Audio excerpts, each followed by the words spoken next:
Spontaneous part two to the Stephen Colbert post that I did earlier today. It seems to have hit a nerve with a lot of you, and y'all agree. It is time. The systems are crumbling from the inside out.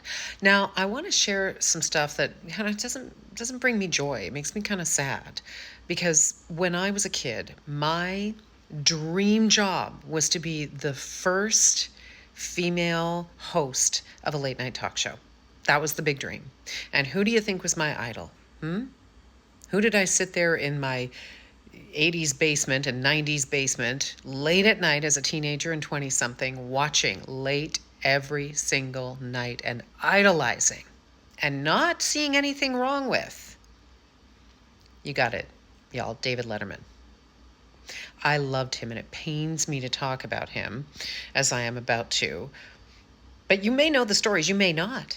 You may not have revisited the story or the man in many years, in which case, if you're like me and you look at it with new eyes, all of a sudden you're like, oh my God, this man did women dirty, y'all.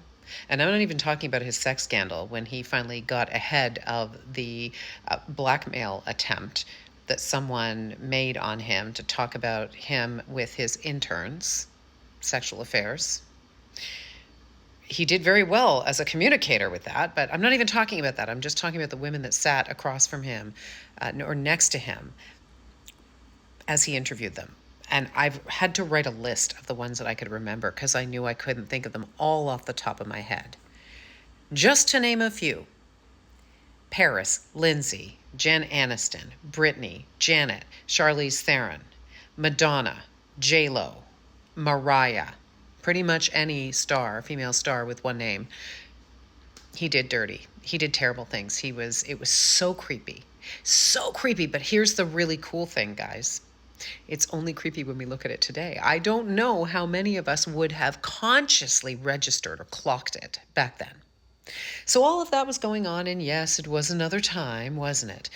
But I want to remind you that was going on for decades in the very studio that Stephen Colbert has been in for these past few.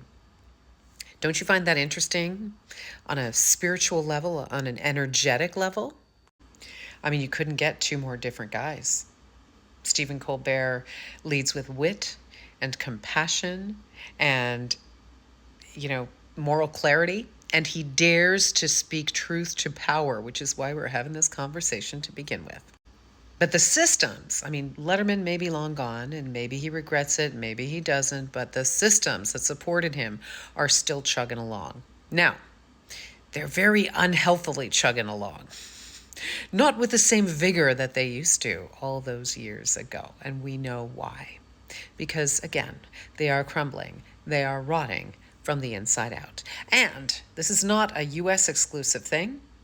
I have worked in Canadian broadcasting, and I have dealt with misogyny, toxic work environments. I got fired and rehired only because I played chess. Oh, and by the way, I was fired for no reason at all. None. That was legal in any way. Interestingly, the same guy that did that ended up replacing the guy who fired Lisa LaFlamme, the one who dared to go gray. That's why she got fired. Toxic. Males. White males. That's all I'm saying. They're still running the show.